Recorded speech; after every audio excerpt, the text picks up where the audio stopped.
Well, Sure. Jason, thank you so much for helping my project. Could you say a little bit about yourself? Yeah, sure. I run a process improvement and data science business called Star Tech. Behind us, we help startups in the space industry who need help positioning and with business development. And we help established companies do what they do better. And that may sound simple, but you're fighting against inertia there, and we've always done it this way. And that's kind of an emergency sound. If you hear that in your business, we've always done it this way, then you should come talk to us. Yeah, it's a big problem because obviously they've gotten by with what they were doing, but they're not going to be able to grow or change or adapt if they keep doing it. So, Mm-hmm. what are some of the techniques you use in order to get people to overcome sort of that being caught in a rut? Oh, most of the time they don't have anything written down, and if something isn't written down, then it really hasn't happened. Like if you and I solve a problem, but we don't tell anybody else about it or have it the information about it somewhere findable that where other people working with us could find out about it, then it just didn't happen basically. Uh, so writing things down, and it sounds again simple, but documentation is something that a lot of people want to just rush past in their fight or rush to get to the end result, and that doesn't lead to being a learning organization. If you don't see what you did, then you can't look at it and do it any better. I was having a conversation with another podcast host in the space field yesterday, and he's familiar with process improvement and that, and had used it in his own career and had some great examples of um, coming up with 14 different processes in his department in the company that he was working at, and once he wrote them down, he was able to see all the repeats of people doing the same stuff here and there and cut them down to 3. So you can think about the increase in capacity. It's not about firing people, it's about giving them better work and making. Yeah, that makes 100% sense. In fact, I think a lot of people just get comfortable going through the motions of work without actually keeping an eye on what the whole point of it all is. And that seems to, provide some type of um, resistance to writing it down and documentation. Job security too. If you Yeah. have to come to me to be able to figure out what I'm doing, then that makes it a little Right. bit harder to reorg. Right, and that's just not good leadership.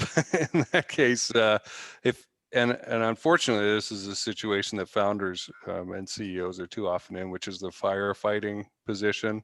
And it's very easy to look at that tire fire in front of you. It's very bright, it's smoky, it's loud, it smells.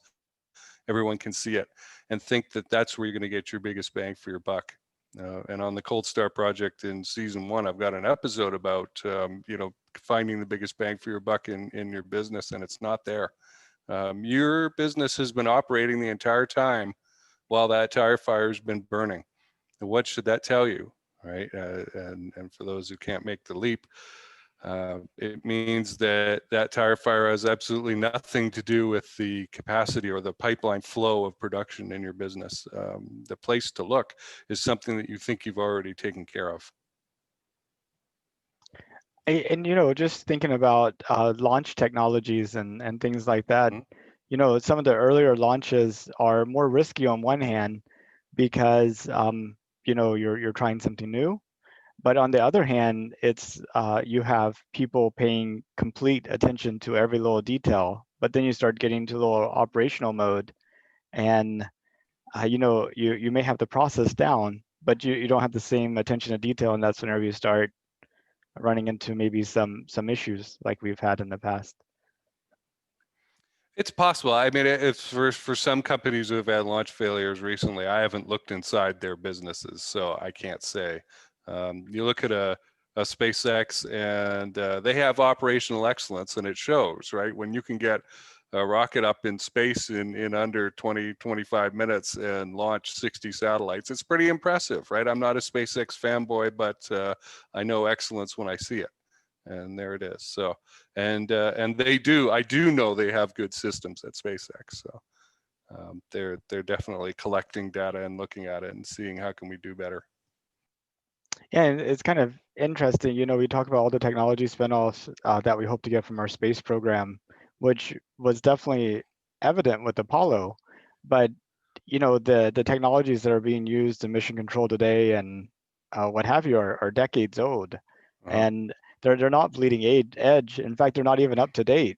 So it's really difficult to see what kind of spin-offs we would get from the space program that it doesn't seem like it would be like it would be with Apollo. I was just Yeah, you think, Nathan, that there's kind of a pyramid and some new technology like heat shield tiles or something comes out, and then that gets released into the sort of the public domain, and gee, look at all the places we can use it and that. But I actually looked into this a few years ago, and there have been studies that have been done about, is there that trickle down effect of technology?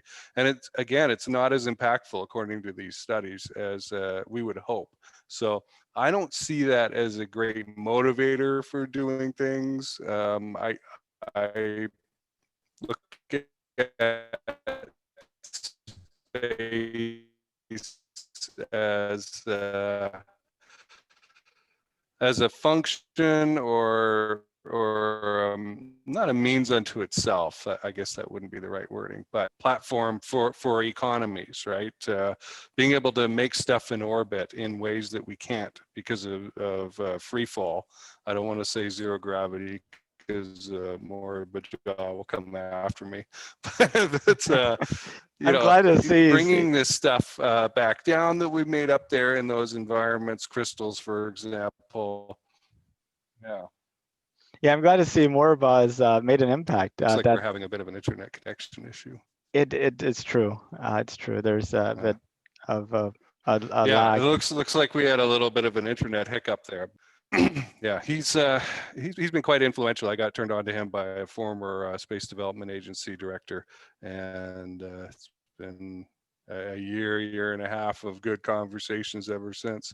Um, so yeah, I do believe that we are going to have great improvements and expansions in economies because of what we can do in space. But I don't see that trickle down of technology that people hope it would be. Uh, so what do you, in terms of us going to the moon, say in 2024, probably closer to 2026, really? Yeah. Um, what do you see as being the benefit of that, if any? Hmm. So on the grand gesture level, I believe it's important as a symbol.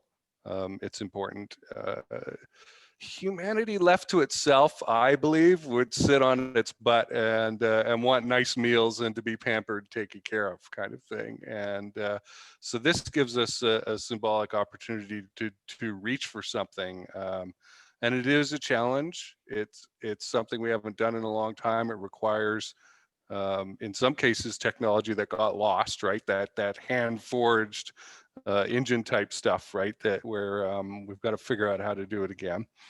And it's as you say, the 2024 goal was laudable, but not realistic from the beginning. And all of this is dependent on congressional funding, right? That's really the key here, and that comes from leadership prioritization. What goals do we have? So, does the administration buy into going to the moon as a great symbol and a a a need for America to and the other parties that are associated with it to make this kind of a gesture, right? What are we going to get out of it? I don't know. I think it's important regardless because it means we're not just sitting around getting fat on our own planet and we are trying to do something and get out there into the galaxy and and find out what's out there. So it is a great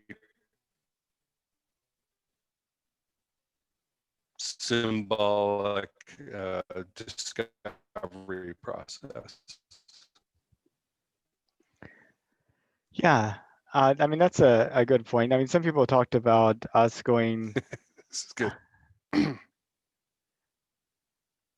yeah, some people talked about us going to the moon as proof that we had done it before. And, you know, you got like the social and political aspects of it. But a lot of people I talk to ask, you know, what do we hope to get out of it? Their concerns are more with, you know, curing disease or global climate change, and they're struggling to see kind of like the connection or maybe the relative importance of these things. Right. Again, it's all about prioritization and where do you want to point humanity at.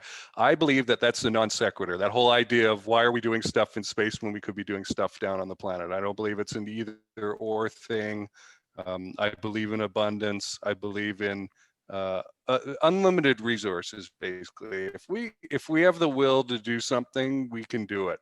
And we can do it a lot faster. There's a tremendous waste in government spending. We know this. It's not hyperbole. That can be cleaned up, and money can be found for anything. Remember the space program. I remember Carl Sagan writing about this and talking about this. Right, one destroyer for the U.S. Navy, and I'm not picking on the Navy, costs more than the space program. Right, so it's a question of priorities again. Where do we want to put our money? And it's not guns or butter. It's not this or that. It's what do we actually want to achieve here? And frankly, we can provide housing for people, for example, but we can't raise their consciousness. They have to do that on their own. We can show them the path and hope that they take it and maybe encourage them in that and give them better conditions. But just because you give somebody a handout doesn't mean that it's going to really improve their lives. They may spend it. I'm from Vancouver. Originally, I moved to the US about 12 years ago, and they have a program there where they'll give certain people houses. And I have known some of those people, and you give them the house, and it's a new house, and within 2 or 3 years, that house looks like their old house. Hmm. It's in the same condition. And so there's more to it than just taking money from one pot and handing it out, and then oh, that's going to fix everything. That's just not true. So uh, investment in the space program is a useful symbol. It's a journey that we need to make. I believe it's useful, and it's symbolic for humanity that we're just not sitting here on our butts. You mentioned having the abundance mindset, and that's Mhm. something that I'd like to point out to a lot of people is that the first time we went to the moon, we only had 3.5 billion people on the Earth. Now we have more than 7 billion. A Mhm. lot of people look at that as being 7 billion mouths that need to be fed and people that need to be housed, but that's 7 billion brains that could be solving Right. problems. Right. What opportunities, yeah, are you giving them, and what what infrastructure do you have? So better projects. Actually, this is a good segue into that. Better projects is a way to get people working on better ideas, right? If the access to projects that people have is, should I be a hairdresser or work at Walmart in their town, and that's the level that they can get to. That's one level of economic development, and it's certainly not the highest, best use of an individual. And the best projects will fight it out at the top, right? And get it's a sales job at that point. There is marketing involved, and the best ideas will win out. But a better project, like how can I be involved in Artemis and get people to the moon, that's a lot better. That's a much higher goal to strive for. And even if you don't get to be a part of that exact program, being on its periphery and being involved and creating value and making money and getting the education and all that stuff. Everything that's tied up in that process is certainly better than being stuck at $10 an hour type role. Absolutely. And but a lot of that comes from our educational system. Mm-hmm.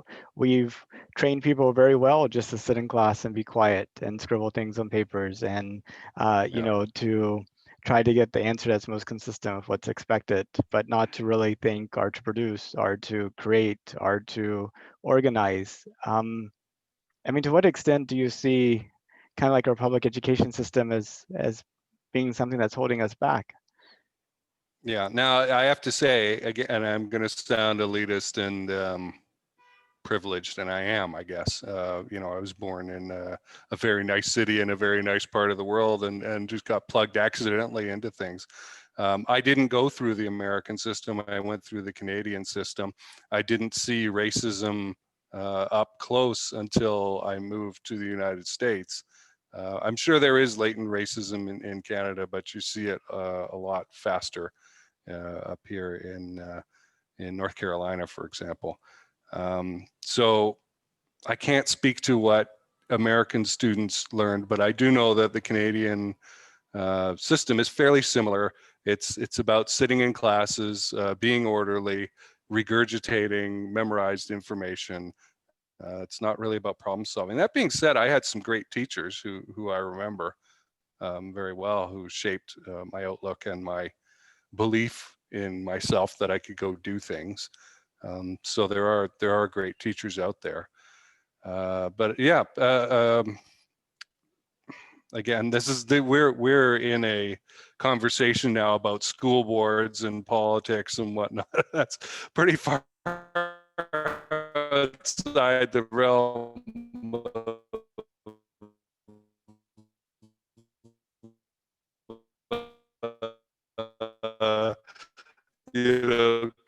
should we go to the moon, or what's the importance of going to the moon? But yeah, I think everything does give, because there'll be people who listen to this and go, Jason, you're a jerk, you're full of it if you're feeling that way, because they'll put you into a box. You can step out of that at any time and say, no, I'm going to chart a new direction, and then probably have to go pick some new friends to help you do that. Nobody does anything alone.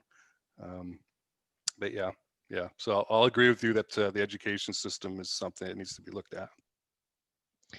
And I guess in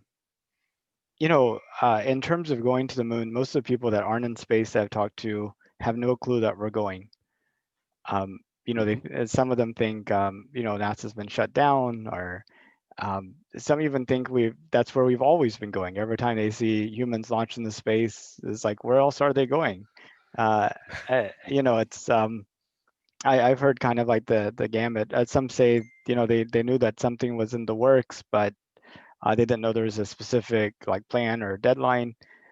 Um, I guess back in 1969, whenever Neil Armstrong and Buzz Aldrin landed on the moon, if you were on the 3 network television stations or in the 1 or 2 city newspapers, pretty much everybody knew whatever that thing was. Mhm. But today, I mean, other than the pandemic, I doubt there's anything that has global attention or is widely known. Yeah. Right. And I mean, how does NASA kind of go out there and get deeper engagement from the community without Yeah. being caught in like the NASA bubble? Yeah. Well, I don't know about a bubble, but yeah, sure. There's more platforms and more distribution channels for messaging than ever before. There's also, as a result of that, more opportunities for distraction. Right. I can go watch somebody play through a video game Hmm. instead of learning about NASA, right? Or I can go to Scott Manley's channel and do both. So there's, pick your friends wisely, right? So yeah, there is an issue there. I really, people need to be inspired. People need to be inspired, and that's why I talk about Artemis and going to the moon as a symbolic thing. okay, because it's inspirational. And I'm sorry we had to get, you know, 16, 17 minutes into this conversation to hit to at this point.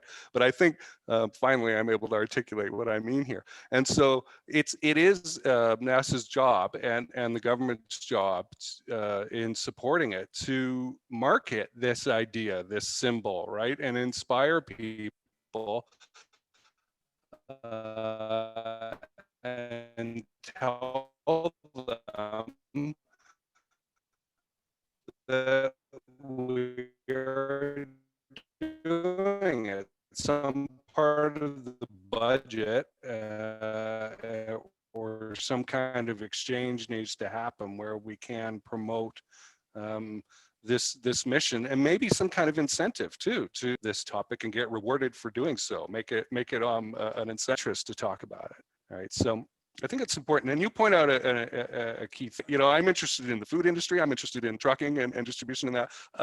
Are you up to date on what's going on, you know, in those fields, I have no right? clue. What's happening with trucks and infrastructure that in the city, the bridges, highways, right? So, you know, it's like you kind of, okay, I'm going to focus on this, and this is what I'm going to pay attention to going on with the NASA program, right? It's a niche thing, and that's okay. We every time somebody gives me that non sequitur thing, why are we going into space instead of feeding people or something like that? I say, do you like your GPS on your phone? And 100% of the time that stops that line of, of conversation, right? We end up talking about something more positive, because there is something in it for you. There is something in it for you. You know, I said that trickle down thing wasn't so so impactful as we'd like it to be earlier, but there are transformational things like GPS that get embedded into our lives and we don't even notice, right? We don't even notice. I can remember in 2011 having a general manager job where I was driving around in rural North Carolina, and I'd been given this giant road map, and I would look in there to figure out how to get to where I wanted to go, and I would take that big map and I would kind of remember the streets and the turns that I needed to go to. And I would take the back of a receipt or something, or a little piece of paper, and draw the streets, go down here, turn right here, etc., and the names, right? And then as I drove, I would look at that scrap of paper and go, okay, I'm looking for this road and I'm going to turn left on it, and that's my next thing, right? And then now, of course, we've had smartphones for long enough that we just accept it. So, you know, part of one of the slogans for Cold Star Tech is make space boring. And that doesn't mean dull and uninteresting. It means that level of user adoption where people are going to space jobs and buying space-based products and services and using these services in a way that it's like, duh, you know, like how obviously, right? Well, at one point it wasn't obvious. It became that over time. And so this mission is symbolic of that sort of thinking. And so who knows what it's going to turn into at the end. I think it's a valuable, worthwhile, useful, practical investment. And you know, we definitely need to go. Um, One other hope that I hope we get out of going to the moon and beyond is I feel like so much discovery and invention starts out as a gut feeling or flash of insight. Sure. And since the majority of humans live, 24-hour day, 1 g of gravity, 1 atmosphere of pressure, I just wonder, whenever we start putting humans on a regular basis in environments outside that, not just like 6 or 7 around the International Space Station, but hundreds and thousands of humans, if there's some things that become obvious to us that we're kind of blinded just because, like a fish doesn't know what water is type of situation. Well, I'm certainly not a health expert. We could talk about biorhythms and circadian rhythms and sleep cycles and all that kind of thing till we're blue in the face. But I think it would still be conjecture, and I'm certainly not scientifically. We'll point out a fellow like Dr. Jim Pass, who has, he'll have to come up with consistently thinking about what is a society in another place other than Earth going to look like, because if it is a permanent settlement, and even if it's not actually, if it's permanent enough, i.e. maybe the individuals don't stay there forever and they do cycle back and come and go, and that there will be a culture over there, and it will be weird, right? They will adopt norms, and they will do things that are normal to them because they're in that environment that will go, wow, really they sleep 6.2 hours a night and that's good enough, and they eat broccoli all the time, wow, because that's what they grow. I don't know, but these things will develop, and there will be a veering off of that culture from the norms of Earth. And even on Earth, of course, there are different norms. If I was to go to Nigeria, there would be completely different norms from where I am in North America, and there again versus Siberia or something, right? Where the way people live and the priorities that they have are related to the environment. So we're gonna see an effect from that. But yeah, it's going to be, I hope I live long enough to see some of it. If it was safe and affordable, would you go to space? Short answer, yes. Long answer, no. I'm not keen on it. I'm not interested in space tourism myself. I want to supply and traffic control the pieces of the things, the infrastructure that's moving around. So running the stoplights and fixing the sewers and that kind of thing. That's the kind of thing that I'm interested in. Would I go to the moon if it were safe and it was like taking an air trip today? I'm not a big fan, as little as possible. Not because I don't trust the planes or the designers, but because on the one chance in a million that there is a problem, you're pretty much dead. And I don't need an insta fail like that. But yeah, so I would go just out of curiosity, I think. But yeah, again, we're a long way. Have you heard of a project called Space Hero? No, So tell it's me, tell me about it. it was a worldwide reality TV show contest that's going to launch this year. Hmm. The winner of which gets to go to the International Space Station for 10 days. Okay. So what do you think about Interesting. that? Yeah, it's going to attract people who want to go. So good. they're going to be enthusiastic about it. What kind of talents do they have to demonstrate in order to qualify and to compete? I don't know. That hasn't been announced yet. Okay. But I have talked to a number of people in the space industry, and they're a little doubtful of sending a virtual reality TV star to the International Space Station. Because you have professional astronauts up there doing their thing. I was thinking the solution there is the winner should be judged on their ability to do science and kind of participate in the necessary activities in space and actually be a contributing part of the crew. Sure. Yeah. Why not? I've talked to mission planners on my show, and those guys organize their time, and they've got downtime. They can be matched up with somebody who shows up there, so that's not impossible to achieve. Again, yeah. How much planning do you want to do ahead of time? I I don't think you're going to get some whiny kid bus tripped up there to sit in the copula for a while, look out the window, and then come back down. I don't think that's going to be the case. Whoever wins is going to be a fit for going, and I think people know how to not be in the way when they when they want to be. I should mention more about Jaw. He's one of their representatives for this project. Okay. So yeah. Well, I'll probably see more, but puts out so much stuff that I can't follow everything that he does. But I see him more than most people because I'm connected to him on 3 social media platforms, and yeah, so I see something from him every day. Well, I really appreciate your time. Is there anything that you So wanted to talk about that we didn't get to? I think we're good. Space.